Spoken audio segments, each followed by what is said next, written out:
Hello, everyone. We are back, Babula and I, with the next episode of Astrology Now. And we're going to be talking about, among many other things, the full moon lunar eclipse in Libra. And it's a South Node eclipse too, isn't it? So welcome, Babula. Thank you for Thank you, coming Cheryl. back. Pleasure as always. So I know that there's something happening just before, which is the Mars moving into Pisces. So I think you're going to start off with having a little chat about that to lay the context for other things that are coming. So there is a lot going on still in the sign of Pisces, even though the sun has now left Pisces. There's still quite a lot of action there. And Mars, the planet that represents energy, aggression, action, it's very much an action energy. On the 23rd, 2 days before the eclipse, full moon, moves into Pisces. And Pisces, you wouldn't call Pisces particularly an action sign. So that's a really interesting one. And Mars will be in Pisces for 6 weeks. And so this occurs every 2 years. You know, Mars is a 2-year orbit. So every 2 years, Mars is going to spend 6 weeks in Pisces. And of course, Pisces, as the last sign of the zodiac, always has about it a sense of completion, of endings, of emptying out, of releasing the old. That's got that kind of a quality. So we could, I think I touched on this last time, you know, we can imagine different scenes or archetypes or ideas. You know, if we think of Mars as the warrior, you know, it's the warrior taking a rest, you know, just recovering from injuries and wounds. Talk about it. I've had a few injuries of late. So, you know, Mars needs to take it easy while it's in Pisces and do a bit of recovery and be more intuitive in the way that part of us makes decisions and takes actions. We can't go at things, you know, gung-ho head on like the ram Aries likes to do. Yeah, so that part of us, I think sometimes that feels like, oh, we're just battling on, you know, like getting through things, getting stuff done, things that have to be done, taking action on those. And you can get a bit tired after a while. So when it hits Pisces, it's like, whoa. Yeah, that's right. And we have to be a lot more intuitive and fluid and be able to say, you know what, that actually can wait till later. You know, right now, I just don't have the energy or the drive or the focus to take care of that. And so Mars can also be a sign that often feels chaotic. You know, it doesn't have boundaries. It's not very ordered and organized and structured. It's quite impulsive too, isn't it? Yes, because it's just responding to the feeling of the moment. You know, and it's I always find myself using the word fluid with Pisces because it's mutable water. Yeah. So it's water always moving, constantly moving and shifting, even if it's really subtle. And so Mars, the emotion, of course, the most significant emotion we'd associate with Mars is anger. That's always the first one that comes up, is anger. That's right. We just get frustrated, pissed off, annoyed, irritated, cranky, or just outright angry. And in Pisces, there can be a lot of emotion with that. Like Mars, we can say anger is an emotion, but sometimes anger can come with tears, you know, tears of frustration or feeling really confused and getting really upset about things, and not even maybe recognizing that we're actually angry. We might be getting more emotionally upset and teary or you know, so that can really stir up the waters of people's emotions and feelings. Another way to interpret it, because I saw it and I thought, bold dreams awakening. You know, Pisces is such a dreamy sign, you know, and Mars is so bold. But it doesn't have to be physical in the physical reality, but these bold dreams about doing something, whatever. It may just still be in the dreamy state, but you know, Mars, I always see it as it's the will to be born, Yes, to it bring is. things into being, you know?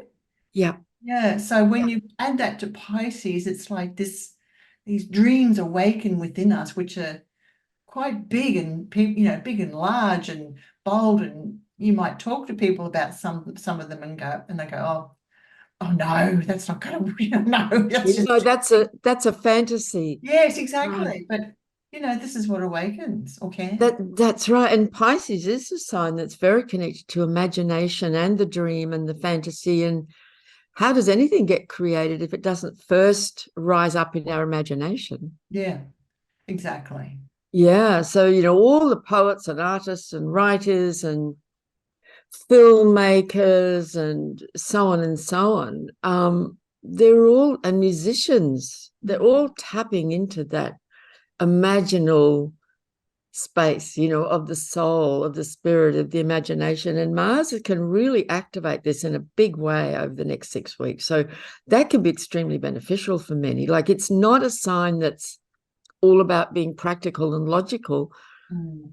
It's about the imagination and the Yeah. dream and the soul. And I've heard you say before too, it can be about the spiritual warrior too. yeah, It can yeah, be about becoming more focused on following spiritual or emotional or spiritual impulses that are sort of rattling around inside of us, and we feel yeah, sort of drawn to be drawn to something like that anyway. yes, and Is it really? yes, and to actually take action on those things. Yeah, yeah, yeah. Yeah, And I think too that when we are drawn to following spiritual impulses, we have a more need to have for quiet and solitude. They become more pronounced, and I think that quieter state teaches us the value of strength in that quiet stillness, doesn't it? yes, and I was experiencing this yesterday at yoga. Actually, we always sit and meditate at the end, for which I'm very grateful. And I was very aware of how everything inside of me immediately became very still and very quiet, after the yoga. And that on the outside looks like nothing's happening. And one way you could say nothing much is happening, but it's very Mars in Pisces, in the stillness, all the energy just becomes very present and sort of coalesced in that moment, in that space. Mm. So that's another expression, I think, of Mars in Pisces. And then perhaps when you get up then to move again, and get on with the day, you're sort of coming out of this quiet space. And so you're kind of moving in a different way from that point. Mm, So, mm, Mars is a planet of movement and action, and Pisces is a fluid, moving water sign. mm, So it's not that there's no movement here, but it's very fluid, intuitive. You might be out walking and all of a sudden you go, oh, I need to go this way. mm. Go that way on your walk. And then you meet somebody or something happens. Yeah, yeah. Yeah, In a more negative way, though, I think because Pisces is so passive and Mars can be aggressive, it can manifest in passive aggressive behavior too. good point. Mm. It certainly can. And that kind of brooding water sign. And I can say this, I'm very water, so I can speak in this way. What other people will see as being very sulky, moody, withdrawn, grumpy, but not necessarily verbalizing or being very clear about what's going on. And other Mm. people are left guessing, what the hell's going on. Yeah. Yeah, so it can passive aggression. Mm. Yeah. Or you just said the word clarity. Did you say clarity? I think you said No, I don't think I did. clear. Yeah. Yeah, You can get a lack of clarity in asserting yourself too with yeah, that Pisces, yeah, Mars in Pisces too. yeah.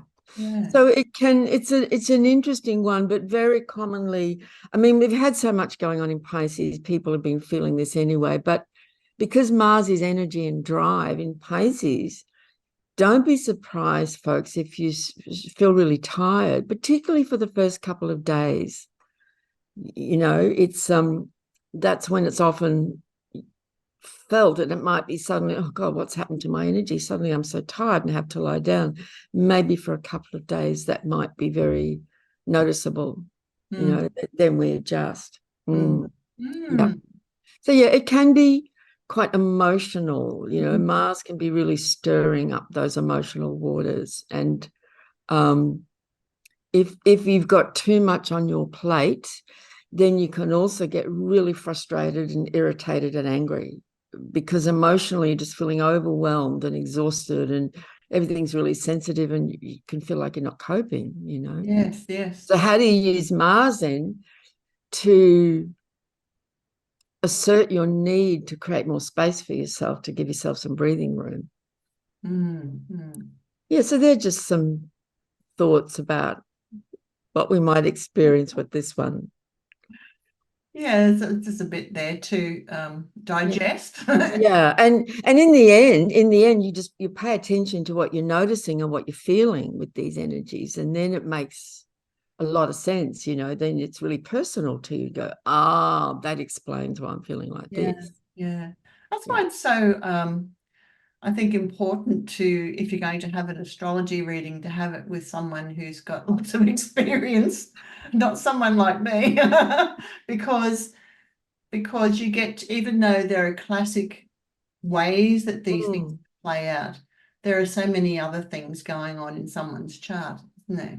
That's right. And so if someone's got planets in Pisces in their own chart, Mars is going to come through over the next 6 weeks and activate those points in the chart. So for you, that will be very specific then to you, you know, your experience of that energy.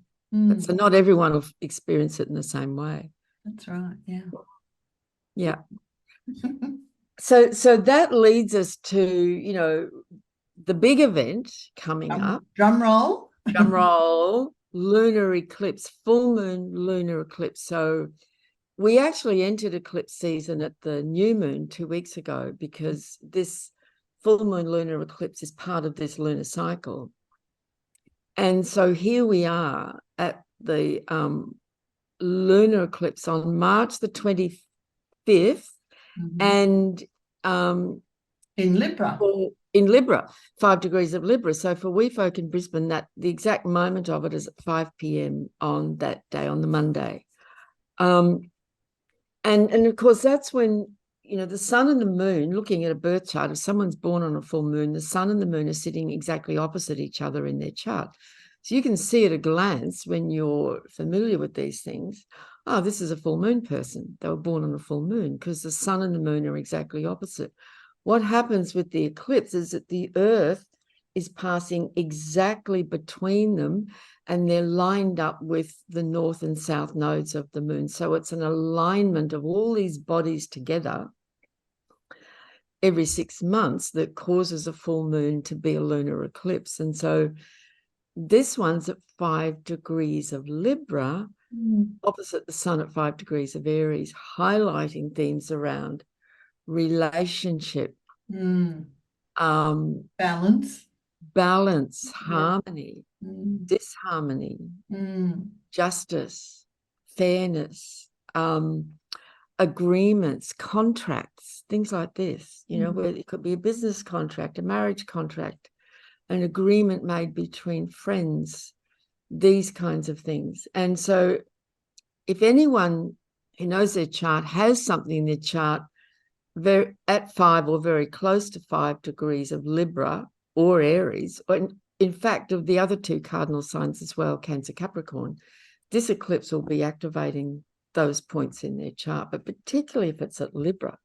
The other thing with eclipses, they're predictable markers for major global developments too, aren't they? They sure are. Big things can happen. Or maybe I'm jumping the gun. No, very, very big things happen in eclipse seasons. And so we have this one here on the 25th, the lunar eclipse at 5 of Libra. And then on the 9th of April, we have a very, very powerful total solar eclipse at 19 degrees of Aries. And we'll talk a lot more about that. That's a whopper. And so, yes, big things happen, like things happen on the world stage. leaders die, leaders get assassinated, leaders step down for whatever reason. They always tell us it's for family, but you always know there's something else going on behind the scenes. Yeah. War, natural disasters, earthquakes, very commonly, earthquakes, volcanic eruptions, big wild storms, but quakes are very common. Quakes are happening all over the place all the time. Yeah. But you'll often get a major quake, perhaps in a highly populated area, or just a really powerful quake around eclipses. And this lunar eclipse does have an aspect to the planet Uranus, which is the planet, of course, that governs earthquake activity and seismic activity. And of course, when I use the word seismic, I mean both in the land, but also in people's lives, it can feel a bit seismic. I was thinking that before when you were saying quakes, I'm thinking, well, personal quakes like divorce or being put off from your job or those sorts of things, being fired. But it can also be things like marriages too, can't it? Yes, it can be. And with the Uranus part of this story, it's for those who want to know, it's a semi-square, which means it's half a square. Uranus is virtually exactly 45 degrees away from this eclipse point, 45 degrees away from the sun, 135 degrees away from the full moon. So it's a part of this story. And, Uranus often behaves in the form of a shock waves. Yeah. You get a phone call from someone, or you get a diagnosis from the doctor, or your partner suddenly walks out, or these things look as though they're sudden. Yeah. It's been leading up. So basically endings, but it can also be beginnings. Yes, exactly. Yeah. Exactly. Yeah. So, sorry, go on. I was just going to say, eclipses are catalysts. They're catalysts for things to change. Yeah, definitely. Yeah, and I think they're like, especially with the South Node, they're usually karmic in nature, aren't they? Things that South Node representing karmic patterns, past experiences and tendencies, that things that are still unresolved. Yeah, exactly. And that's because this full moon lunar eclipse is in Libra, which is where the South Node is. The South Node's moving through Libra all year. And so the South Node is about the karmic past. So there could be, for some people, old issues coming up in relationships to be resolved one way or another. Things get really heightened, things come to a head, they come to a peak, because full moons are powerful. And, it's been said before that a lunar eclipse is a full moon on steroids. Like, it's a full moon, but so much more, than a normal full moon. Yeah, so it's sort of like the straw that breaks the camel's back that day. Yeah. Like, you can put up with a lot of stuff in relationships for a long time, but boom, you cross that line, that's it. That's right. And Libra will accommodate a lot, because it's all about harmony and peace and balance and, being aware of the other person's need and so on. But of course, in some cases, particularly with the South Node in Libra, the tendency can be to want to keep the peace at any price, at my own expense. So those are some of the themes that could come up for people. Yeah. Especially people who are people pleasers. Yep. Might sort of have had enough. Yeah, that's right. Always putting everyone else's needs before your own, never sticking up for yourself, saying what you want, not even knowing what you want. Yeah. So basically, because Libra being about relationships, so it's reflecting on our relationship with everything, I suppose. Yes. So we get a greater balance, fairness, in our interactions with others. And this can even include like relationships with your family. If you're living with family, like what's going on with the relationship dynamics in the household, with your group of friends, like something might happen in that situation that rises up, and everyone's responding to that, and how are we doing that, and what are we learning from this, and Are we stuck in an old pattern? And because remember, the sun is opposite this full moon, it's in Aries. So what's that balance, which is such a Libran word, between the sun needs for autonomy and independence and the Libran need for relationship harmony? Yeah, yeah. That's a difficult one for some people. Yeah. It's not always easy, and that because Libra is always forging or wanting, willing conflict resolution, Yes. And balancing, finding middle ground. I find that they like to find middle ground Yeah, definitely. that you can bring, because they're the diplomats, aren't they? And that's what diplomats do. I was just thinking about that. I was having a conversation with a friend about someone she knows who's a diplomat, and that just came to mind. And then you said that. Yes, it's the diplomacy to consider both sides. Yes, Yeah. yes.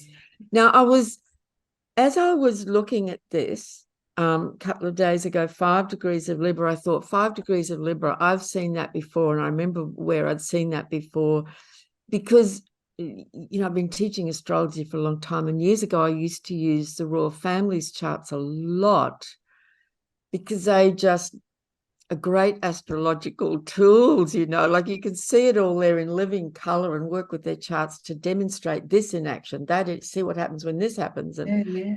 and the relationship dynamics between them all. And there's a lot going on in that space right now. Doesn't matter what you think about the royal family, whether it's of interest to you or not. The fact remains that there's some very interesting things going on. Like everyone's going, where's the king? Where's Charles? What's going on?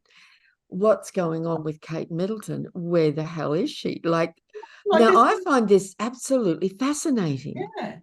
Because the royal family are really important in the sense they hold a pivotal role and place in how this world is run, whether we like that or not, whatever we think about that. In my opinion, they actually do. What goes on there, I think, is extremely significant.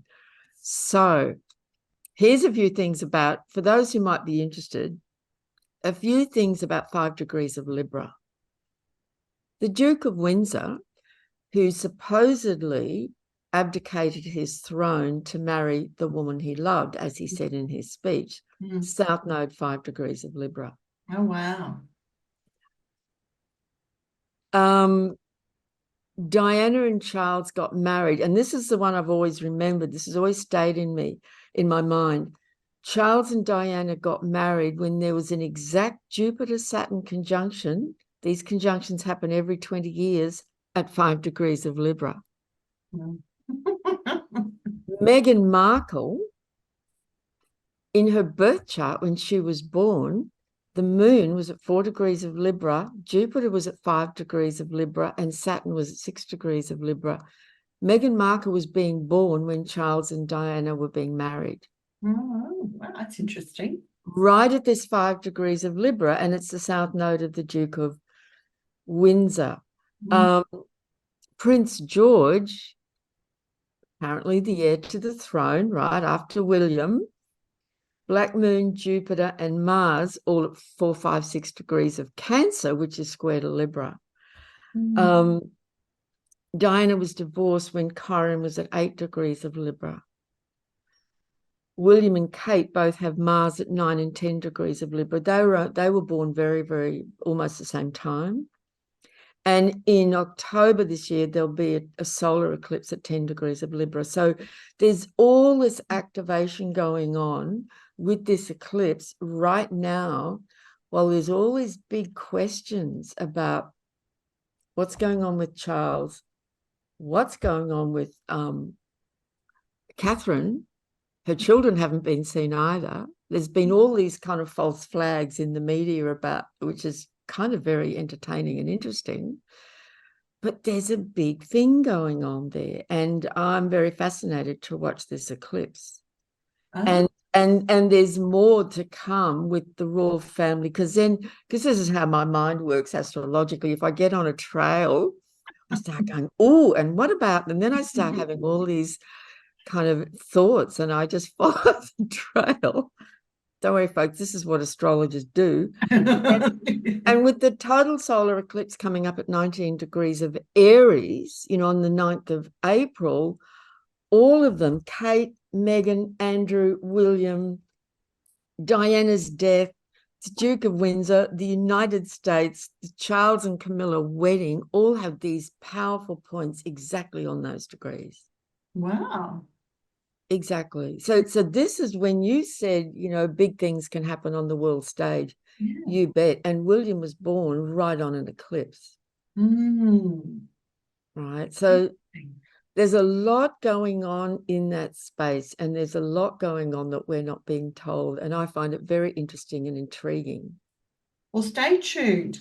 Yes, I am. I'm tuned. Because I've been running around going, why are people so fixated on Kate? Like, where is she? And, Charles, and then now I get it. I know. And a lot of people think, well, who cares? And I get that as well. But I happen to have the view that it's a very important story. The whole royal family historically is extremely important. It's not just interesting because it's a great soap opera. I have the view that it's extremely important. Something's going on. Well, I thought of that related to the eclipses. The eclipse, it's got to be karma in there somewhere. Oh yeah. Oh yeah.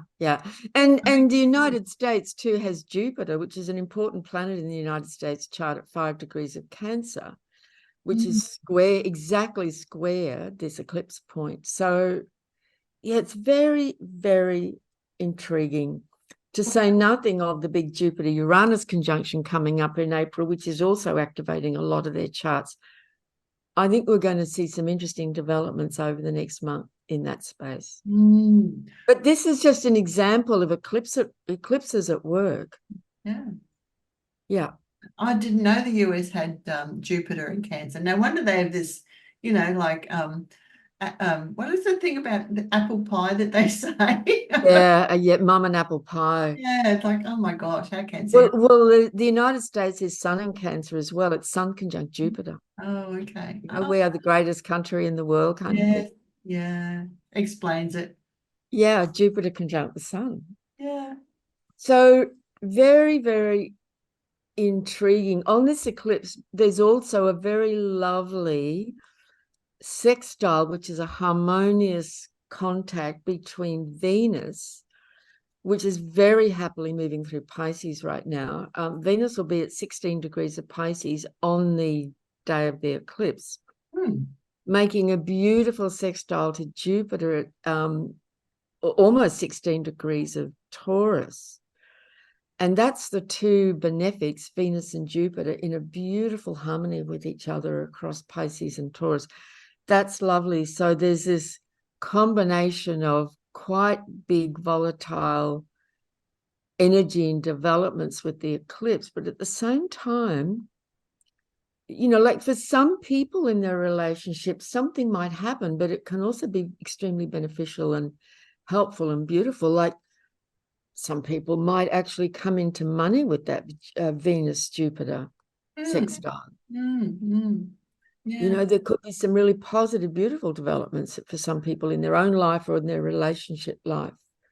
I'm not at all suggesting that everyone's going to go through some big crises and dramas in their relationship, but in some cases that will be the case. Yeah. Interesting. Yeah, so 5 degrees of Libra continues to be an interesting degree for me. I continue to watch. And it's, it's how astrologers learn. You watch these things unfolding while you're looking at charts. It's fascinating, isn't it? Yeah, it is. That's how I learned astrology in the early days. I taught myself because I was so obsessed by it. I was just reading books all the time and looking at charts of people I knew, like family, and making sense of it all. That's how you do it. Because I worked so much with the royal family charts over the years in classes, like it's still there with me. So,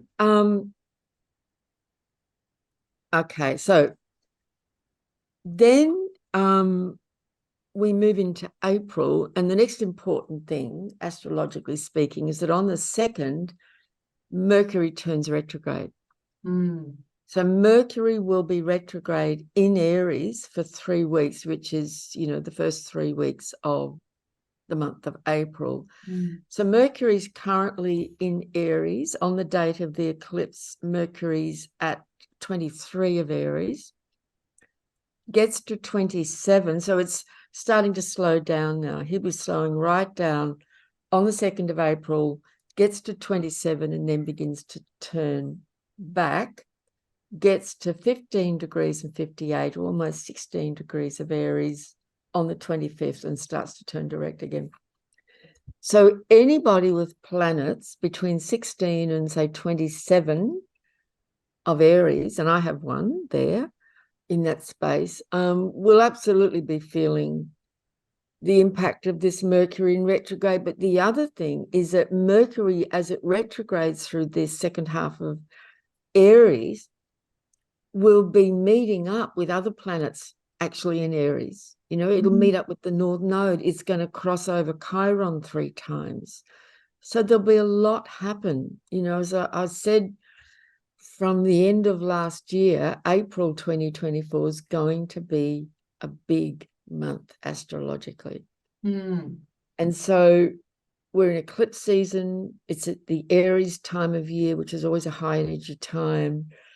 The solar eclipse will be in Aries, and on top of it all, off Mercury's retrograding in Aries at the same time.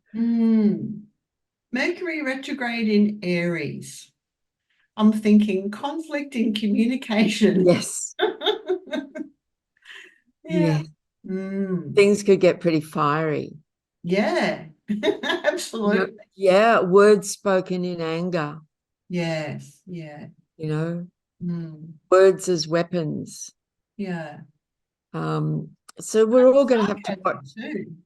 And yes, and sharp tongue, a bit sarcastic and, wounding people with sharp words, that kind of thing. Yeah. And Aries, people with Mercury in Aries, their style of speaking and communicating, it's fast, it's direct, their minds move quickly. Yeah. Absolutely. Yeah. And they don't mince their words, they just say it straight. They sure do. Yeah, which some people love and some people feel very intimidated by it. So it depends on that's true. you as to how you feel about that. Yeah. But on another level, I'm thinking of people I know who just talk to everybody. So I'm thinking about this sort of prompting us to initiate conversations that maybe we wouldn't ordinarily have with anybody. That's right. Yeah. Yeah. Could be, we might want to be more assertive in expressing ourselves too. That's right. So Mercury retrograde is often challenging for all the usual reasons, just things go awry with our technology, with our equipment, with electrical goods, traffic. Like, I really suggest to stay aware in the traffic, and I would suggest slow down a bit, because I call it making full use of the speed limit, Yes. And we might get very impatient in traffic. There can be traffic accidents, traffic jams, issues out there on the roads. We can get very heated and frustrated and angry and annoyed at other drivers. Road rage could really flare up in a big way during this period. So just be aware of that and to watch those impulses, Take a breath and slow down. And we might be Mercury retrograde, we might be running late for an appointment, and so we start just not paying attention and going too fast and being a bit reckless. Yeah. I was thinking when you said reckless, we might make quick decisions which may not be not well thought through. That's right. That's the other thing. Yeah. Get really impatient. Yes. Yeah. And rush at things. So Mercury retrograde actually doesn't allow things to move forward. We have to understand that it's going back. So we're having to slow down and And that can cause frustration when Mercury's in Aries, because Aries doesn't like to be slowed down. Yes, yeah. It wants to just charge ahead. That's its nature. So that's what I mean by frustration. People could be getting really frustrated. Things aren't going the way I want them to go. I'm just thinking about, what about original thinking? Yeah. Because I'm thinking about inventors. Might be a time when we see people coming up with, ideas all of a sudden. Yeah. Yeah, spontaneous thinking. Yeah. Exactly. Mercury and Aries people in general are often very quick with ideas. They're always coming up with something new, very entrepreneurial. Yes, yeah. Yeah, and my recommendation always when Mercury is retrograde, and particularly now while it's in Aries, because it's fiery, is this isn't the time, even though we're in the month of Aries, to be launching new projects, even though you want to, because we're in Aries time. Really good to wait, slow down, do your research, take your time, double check everything. Always say this: if you have to sign a contract, if you can wait. If you can't, double check, triple check, get other people to check it, ask lots of questions. And sometimes, in real estate, I've seen this happen before. Contracts fall through until after Mercury turns direct again. Right? Stuff like that happens. Yeah. And it can cause a lot of agitation and frustration and anger, and blame the other person because they didn't do it properly or something like that. So things are likely to get quite heated. Now, I've got a basic question to ask you. A general question, because people often, when they see these podcasts, people I know, they say to me, please explain how planets can affect our thoughts. And I say it's all to do with resonance. Yes. And that's about all the best way I can explain it. The planets have different elements to them. We have different elements. Different parts of us resonate with the planets. But I mean, do you have a better explanation? Well, I agree. It's absolutely resonance. Everything's connected to everything, connected to everything, connected to everything. And I think astrology demonstrates that again and again. And yes, it's all resonance and vibration. There's so many ways we can look at this. You can consider, and this might be too much for some, but consider the planets as great beings, as beings representing different archetypal qualities and energies. But for a lot of people who are very new to this and can't quite get their heads around how could this even be possible, it doesn't make any sense. It's a very helpful thing to think about the moon. Like the moon, we know, it's known, there's no question about this, that the moon influences tides, affects women's hormones, affects everybody's hormones. You've only got to talk to people who work in emergency services. They know what happens on a full moon. They experience it every month. Police force, emergency departments of hospitals, ambulance drivers, everyone's extra busy around full moon because people are being affected. And that's something very direct and immediate that most people can relate to, and most people can accept that. Yes. That historically farmers and gardeners would plant and harvest and weed and till according to the cycles of the moon. That's right, yeah. And so all the other planets are operating in their own individual way under that same principle. So it's when the lunatics come out. Exactly. And in the end, because I've taught astrology for so long and had so many beginners who know very little, but they're curious and interested, they very quickly begin to see and understand, oh my God, this stuff is real and it works. And so if people haven't had that experience of seeing it at work, I really understand that it's hard to fathom how could this possibly work. Yeah, exactly. That's why people sort of just mull over. I don't get it. So I think the moon's a good thing to sort of yeah, and I think use as a, planting too, because yeah, people are aware of that that farmers follow moon phases and yeah, better crops at certain times of planting and things like that. yeah. And so do fishermen. You know, I've Yeah, spoken to fishermen about this. They know. yeah, Many fishermen are Cancerians who have a lot of cancer. They're moon people, and they know all about. They watch the cycles of the moon. yeah, yeah. Well, certain kinds of weather forecasters work with the moon. Mm. Yes, I'll remember that. Yeah, so the moon's a great example, you know, of this at work, and it sort of demonstrates it at work. Yeah, yeah. Mm. I think I took you off course because I think you That's were okay. No, talking it's an important question, and it's one that absolutely comes up. yeah. And you know, and see, Mercury retrograde's coming up. Mercury retrograde's a great time to do research on stuff and to think deeply about things. And of course, in Aries, you know, we might be feeling really energized to really do some deep research on something that's of interest to us. And for those who know their chart, consider what house Aries sits across in your birth chart. You know, what house is Mercury retrograde in Aries going to be activating? That's the area. So is it the 7th house of relationships? Is it the 2nd house of money? Mm. You know, is it the 4th house of home and family? That's where that action is going to be happening. Mm. Interesting, isn't it? It's so interesting. Yeah. So interesting.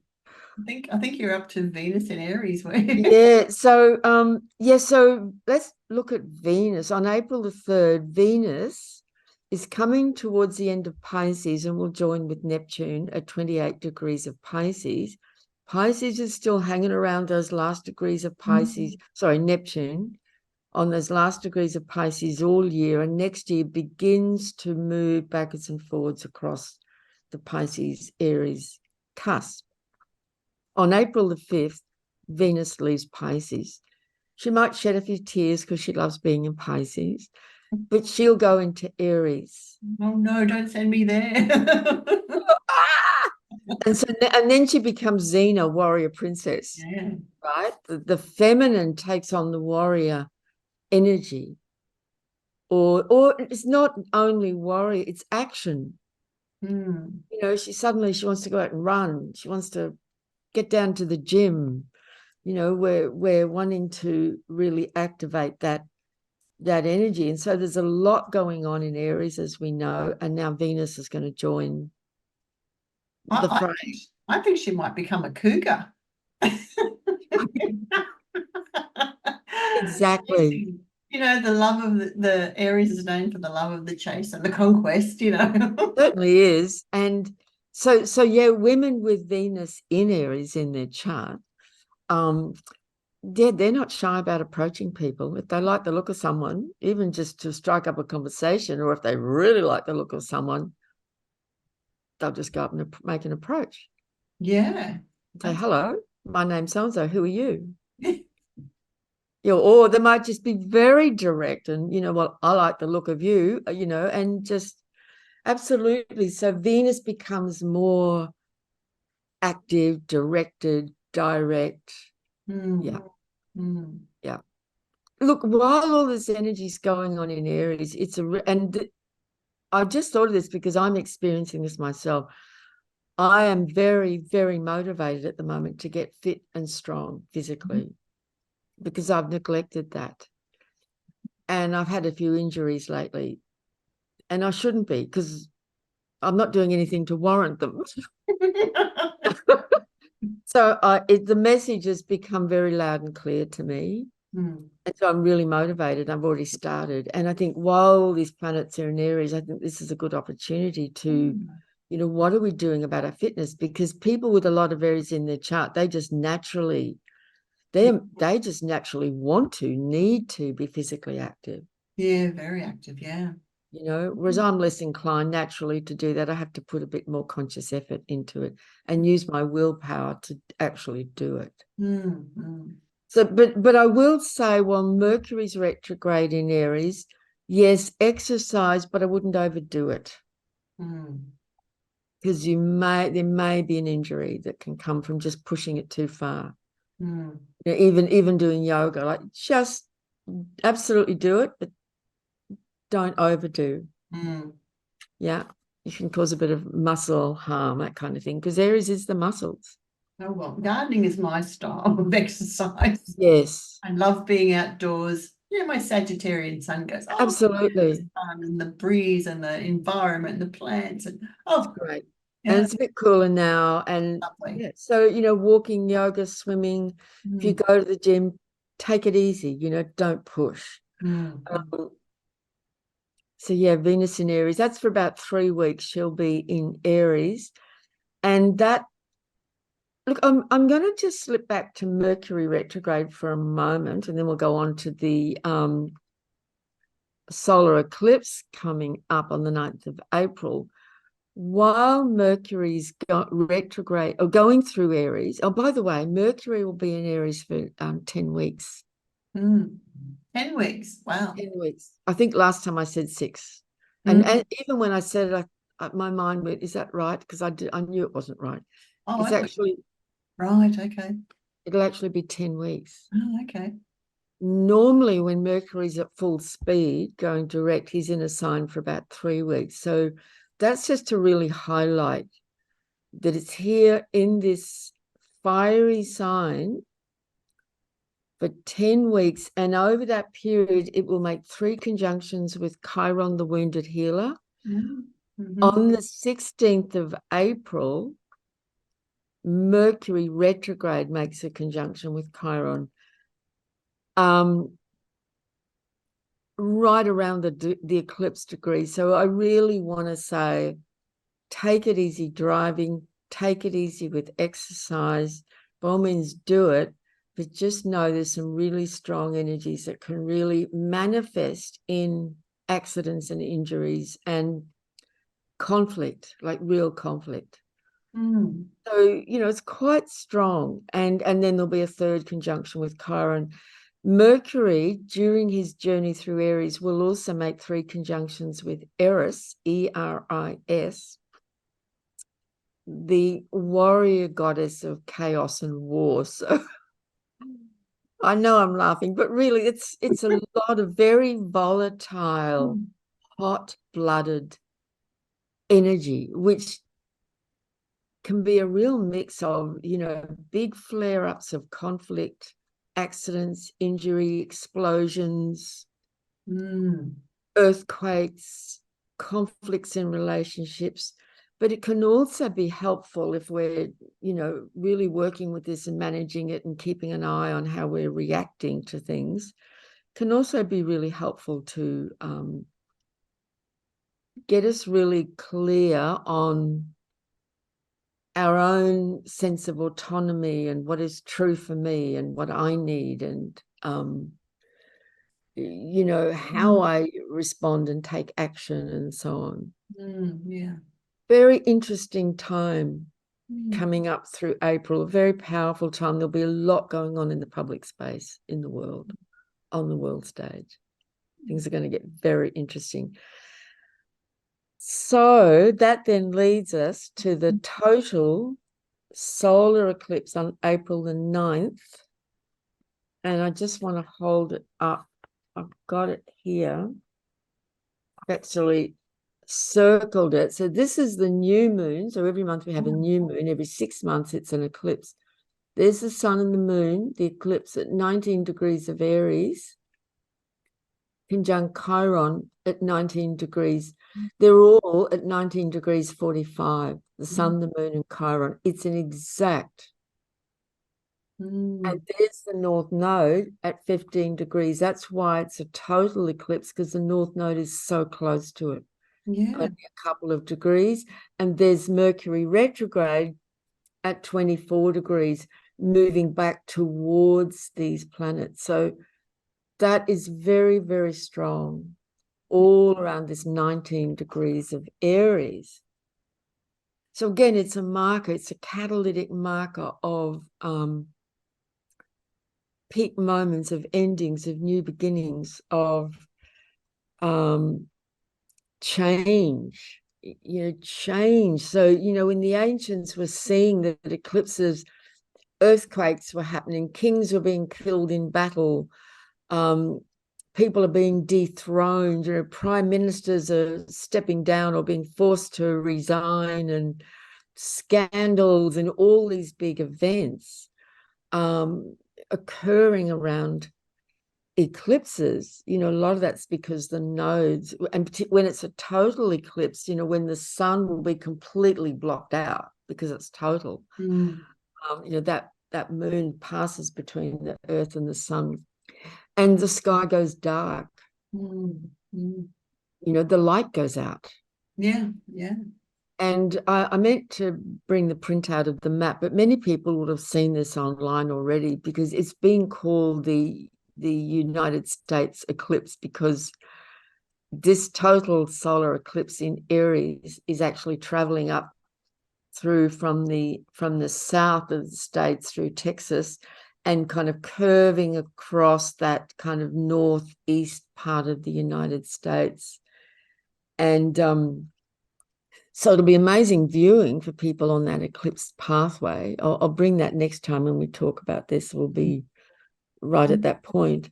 Because it's visible and it's occurring across that part of the world, that's where its energy is going to be concentrated. And there's a lot going on over there. But oh boy, is there a lot. Yeah, a lot, but I guess we'll dig deep into that next time. That's right. And of course, this is the year of this extremely important election. Many are even questioning whether it'll even occur. There's so much going on there, which is so important. And it's also why I feel, what's going on with the royal family is so important as well. There's big things moving in the world. Much of it's behind the scenes. We're not being told. So, Australia has an Aries rising around this degree of the eclipse. There's two charts that have a slightly different time, but it's very close to this eclipse point. So for Australia, that's a trigger point as well. Yeah. And we've tied ourselves very much to the United States. Or maybe soon to be the disunited states. The disunited. Well, yes, you see, this eclipse is going over Texas. That's right, yeah. And there's a lot going on there. Yes, is Texas going to decide, okay, we've had enough, we're pulling out of the union? Absolutely. Yeah. Ooh, wait and see. Wait and see. And if my memory serves me, I think Texas was one of the last states to actually join the union. Like, it held on to its own separate identity and independence, right to the end, I think. And it borders Mexico. There's a lot going on across that border. Yeah, that's right. Yeah.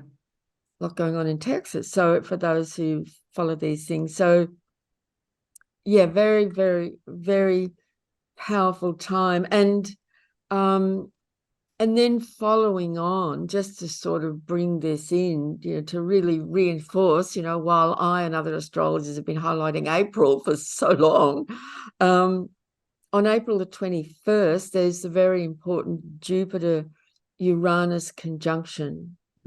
These conjunctions only occur, I think it's every 14 or 18 years, so like it's not common. At almost 22 degrees of Taurus, followed on by Mercury turning direct. So yeah, big energies moving. And we'll all be impacted in our own personal lives. But when big things happen in the world, that does affect the world and everybody. Yeah.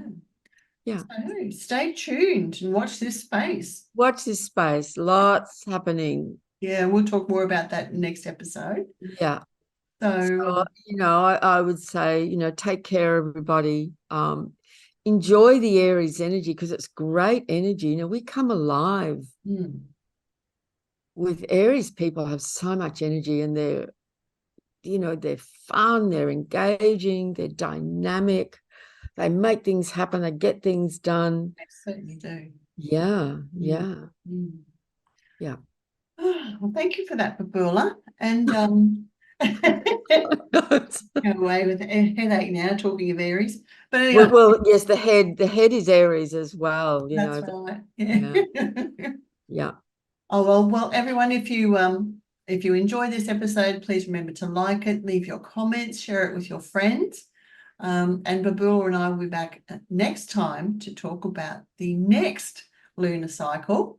Yes. And we'll be digging more deeply into what Babula's been discussing now. Yes, and we'll definitely look more at that Jupiter-Uranus conjunction coming up too, because that will be happening in that period. Yes, another biggie. Another biggie. Yeah. All right. Well, thank you very much, Babula, and thank you for joining us, everyone. And till we see you again, stay safe and be well. Bye, everyone. Bye for now.